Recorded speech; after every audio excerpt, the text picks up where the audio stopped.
បងប្អូនសាក់មើលវីដេអូនេះបងប្អូនមើលយល់ទេបងប្អូនអញ្ចឹងមកខ្ញុំចេះតែសង្ស័យចេះតែឆ្ងល់ថាស្លាប់ដោយវិធីណាមនុស្ស2នាក់ទៅព្រៃគេចោទថាគាត់ទៅកាប់ដើមសំរងហើយដើមសំរងសង្កត់ស្លាប់ជាង2នាក់ប្រៃប្រពន្ធបាត់ប្រហែលថ្ងៃចេះតែមិនឃើញឪពុកប្រៃប្រពន្ធ2នាក់ហ្នឹងមកផ្ទះអញ្ចឹងណាគាត់ទៅតាមរោគក៏ឃើញដើមឈើសង្កត់នៅក្នុងព្រៃតែ2នាក់ចឹងបានសេចក្តីថាគាត់ទៅកាប់នោះតែ2នាក់ទេអត់មានអ្នកទី3ទេបើមានអ្នកទី3មានអ្នកទី3គេមកប្រាប់ដំណឹងថាមិញមានបញ្ហាអីហើយគាត់ទៅតែ2នាក់ប្រៃប្រពន្ធរបស់គាត់រួចហើយក៏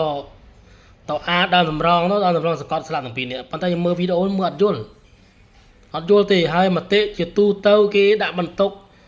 គាត់ស្លាប់ទៅហើយណាដាក់បន្ទុកថាសំមុខសំអីទៀតខ្ញុំឃើញមនុស្សអីក៏ឆោតម្លេះអត់ចេះមើលវីដេអូអត់ចេះមើលស្ថានភាពថាតើគាត់ស្លាប់មកពិតជាដើមឈើសង្កត់គាត់ស្លាប់ទាំង2នាក់ដោយពន្ធឬជាករណីឃាតកម្មអីផ្សេងបងប្អូនមើលច្បាស់មើលបងប្អូនខ្ញុំវាសង្ស័យថា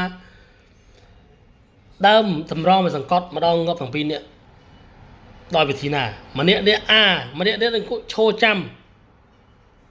ហើយស្លាប់ដោយវិធីណាស្លាប់ដោយវិធីណាខ្ញុំអត់យល់ឃើញវីដេអូនេះជាក់ស្ដែងគេថតហ្នឹងដើមសម្រងវែងណាគេពីគល់មកហេតុអីមកស្លាប់នៅចុងនៅទាំង2នាក់ដល់ណានេះដើមសម្រងនោះផ្សារព័ត៌មានខ្លះគេដាក់បន្ទុកថាពី13ប៉ុណ្ណនោះមានអាណាឈើទៀតមានម៉ាស៊ីនឈើទៀតសួរថាអ្នកណានេះគល់សម្រងនោះអ្នកណាគេបងប្អូនមើលឲ្យអាចទៅរួចទេតែថានេះហើយទៅមើលដើមឈើវាចិត្តបាក់ឲ្យរត់ទៅប្រៃនេះឲ្យរត់មើលដើមឈើបាក់ត្រេតទៅខាងប្រពន្ធហើយរត់ទៅជួយប្រពន្ធហើយក៏ស្កត់ស្លាប់ទាំង2នាក់ទៅរួចដែរជាសម័យទៅរួចដែរខ្ញុំគិតថាទៅមិនរួចទេខ្ញុំលុះត្រាតែសមត្ថកិច្ចស៊ើបអង្កេតឲ្យបានមកចត់ថាវាជាករណីអបតហេតុដើមនោះវាសកត់មែនឬក៏ជាករណីផ្សេងខ្ញុំសង្ស័យអាចថាមិនមែនជាករណីដើមសម្រងសង្កត់សុកវាទៅ2នាក់ឲ្យសង្កត់ស្លាប់ទាំង2នាក់វាគួរឲ្យសង្ស័យតើមានរបាយការណ៍អីផ្សេងក្រៅតែពីដើមឈើសង្កត់អត់ជួនកាលអាចថាយកសាកសពពីនោះតវិនិច្ឆ័យធ្វើសកលវិទ្យាធ្វើសកលវិទ្យាទៅយើងដឹងហើយថាពិតជាដើមឈើសង្កត់មែនឬអត់ធម្មតាដើមឈើទម្ងន់ដើមឈើពីលើមកណាបើត្រូវតាណាហើយណាបើថាត្រូវក្បាលគឺក្បាលផ្ទុះហ្មងបើថាត្រូវខ្លួនវិញក៏បាក់ខ្ទេចអស់ហ្មងយើងធ្វើកសលវិจัยដឹងហើយជំនួសឲ្យការដាក់បន្ទុកលើសាកសព2នាក់នោះចោតគាត់ស្លាប់ទៅហើយចោតនេះមតិនេះគាត់នេះស៊ីខមមិនចោតនោះទៀតសំមុខហើយស្លាប់ទៅគេខំដាំព្រៃឈើទៅកាប់ព្រៃឈើយើងមិនពិចារណាសិនទេថាតែ2នាក់ទៅកាប់សម្រងមែនសួរថា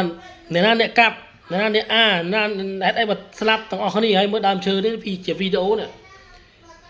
ដើមសម្រងវែងណាបងប្អូនឧទាហរណ៍យើងនៅគល់អ្នក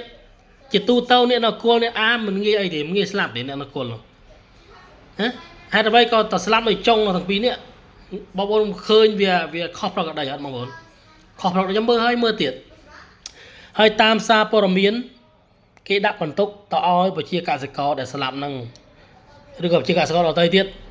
កុំយកគំរូតាមទៅកាប់បំផ្លាញដើមសម្រងបេះផ្លែតើមានអីទៅក្បាច់ទៅកាប់ដើមកាប់ដើមកាប់អីយកផ្លែវាជារឿងខុសច្បាប់វាត្រូវហើយខ្ញុំមិនគ្រប់គ្រងទេក៏ប៉ុន្តែខ្ញុំសង្ស័យថាករណីទៅរួចទេមនុស្ស2នាក់ទៅព្រៃទៅដើមសម្រងចោះខ្ញុំមិនចោលទៅទេប៉ុន្តែបើគេសារព័ត៌មាននេះគេចោលថាគាត់ទៅដើមសម្រងយកផ្លែវាសួរថាទៅស្លាប់ដោយវិធីណាអ្នកណាអ្នកបើថាអូមានគ្នា3នាក់4នាក់ចោះ2នាក់ម្នាក់នឹងអ្នកមាន2 3នាក់នៅចាំស្រាប់តែសង្កត់ស្លាប់2នាក់អូខេក៏ប៉ុន្តែមានករណីសង្ស័យហេតុអ្វីបើស្លាប់2ឧទាហរណ៍ទៅ4នាក់3នាក់បើស្លាប់2ហេតុអីម្នាក់2នាក់ទៀតមិនទៅរាយការណ៍ប្រាប់គ្រួសារហេតុអ្វីចាំបាច់បាត់ដំណឹងជាច្រើនថ្ងៃកាលណាបាត់ដំណឹងជាច្រើនថ្ងៃបានសេចក្តីថាគាត់តទៅ2នាក់ហើយ បើថាទៅ3នាក់ម្នាក់ទៀតមិនស្លាប់ម្នាក់ទៀតច្បាស់ជាជួនដំណឹងទៅគ្រួសារភ្លាមហើយអញ្ចឹងវាមានមន្ទិលសង្ស័យណាស់លើរឿងហ្នឹងសនោពោសមត្ថកិច្ចឬក៏ពេទ្យធ្វើកសលវិច័យសាកសពទាំងពីរអ្នកប្រពន្ធឮថាគាត់ក្រីក្រផងធ្វើកសលវិច័យមើលថាវាដើមឈើវាសកត់មែនអត់បើថាបាក់សកត់អត់ដើមតម្រងត្រូវកន្លែងណាគឺខ្ទេចក្រុមគ្រីកន្លែងហ្នឹងហើយអត់មានរបាយការណ៍ធ្វើកសលវិច័យទេគឺមានតែព័ត៌មានក្រសួងបរិស្ថានឃើញ page មួយគេដាក់ថា Ministry of Environment ហ្នឹងគាត់បានចុះផ្សាយអញ្ចឹងដែរដោយសារព័ត៌មាន video ដែរគេចុះផ្សាយថាអញ្ចឹងថាប្រពន្ធពីរនាក់នោះទៅព្រៃទៅកាប់ដើមសម្រងស្លឹកសង្កត់ស្លាប់ទាំងពីរនាក់តែប៉ុណ្ណឹងអត់មានលម្អិតទេសួរថាយើងនេះអានយើងស្របយល់ស្របជាមួយគេទេទៅតែពីរនាក់អ្នកណាអ្នកអាអ្នកណាអ្នកចាំបេះហេតុអ្វីក៏សង្កត់ស្លាប់ទាំងពីរនាក់ហើយជាស្ដែងវីដេអូមួយនេះដែលគេបង្ហោះលេចបែកឃ្លាមិញគឺថាគល់ឯណោះមនុស្សស្លាប់នៅនេះអាចទៅរួចទេអ្នកទៅអានោះ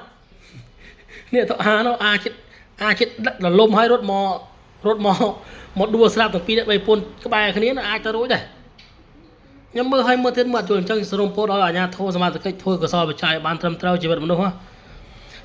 ស្លាប់ទៅមិនមែនចេះថាឃើញដើមឈើសកត់ទេចេះថាអូដើមឈើសកត់ជួនកាលអាចថាមាននរណាមានគំនិតមិនល្អធ្វើបាបពួកគាត់អីចឹងយើងក៏មិនដឹងណាសនុំពោថាធ្វើកសលវិច័យបង្ហាញរបាយការណ៍ឲ្យសាធារណជនបានអស់ចម្ងល់ខ្ញុំក៏វាឆ្ងល់ដែរជីវិតមនុស្សទាំងមូលមិនមែនទៅដោយស្រួលគេចោទថាដើមឈើសកត់ក៏សកត់ទៅត្រូវមានរបាយការណ៍ធ្វើកសលវិច័យច្បាស់លាស់ទោះបីអ្នកក្រក៏ដោយឲ្យគ្នាបានទៅក៏វាបានមានទៅបានដោយស្រួលអាគ្នាបានស្លាប់ហើយមានមតិជាច្រើនចោតប្រកាន់ទៀតជេរក៏ទៀតដាក់ប្រាសាទៀតអាគាត់ស្លាប់ទៅហើយហ្នឹងណាចឹងចុងក្រោយមានប្រឹងឯងចូលរួមរំលែកទុក្ខគ្រួសារសពផងវាអាណត្តិធំឮថាគាត់មានកូនច្រើនហើយឪពុកម្ដាយស្លាប់ទាំងពីរនេះអញ្ចឹងពិតជាកំសត់ណាបើមានព័ត៌មានណាមានរបាយការណ៍ណាបង្ហាញជាក់លាក់ថាម្ចាស់គណនីណាដែលជាកូនរបស់ក្រុមគ្រួសារនៃសពជួយបង្ហាញខ្ញុំផងខ្ញុំចូលជាសទ្ធាតិចតួចជាការចូលរួមរំលែកទុក្ខគ្រួសារសពតែបើថាភេទអតីតអីទៅដាក់ QR code ទៅពីខ្ញុំអត់ទុកចិត្តខ្ញុំអត់ចូលទេបងប្អូនតែខ្ញុំធ្វើបន់តែថាធ្វើបន់ឲ្យមិនទុកចិត្តខ្ញុំអត់ធ្វើទេពីព្រោះឥឡូវមានជួនខូចច្រើនណាស់ចាំជាតិគេចាំមើលសភាពការមិនស្រួលមើលតែមិនតំណងគេប្រវាញ់លើព្រឹត្តិការណ៍ដើម្បីឲ្យគេបាញ់លុយចូលកងឲ្យខ្លួនឯងយកទៅបាត់ចឹងខ្ញុំអត់ទុកចិត្តទេបើថាគ្មានប្រភពច្បាស់លាស់ខ្ញុំអត់ចូលរួមជាមួយទេ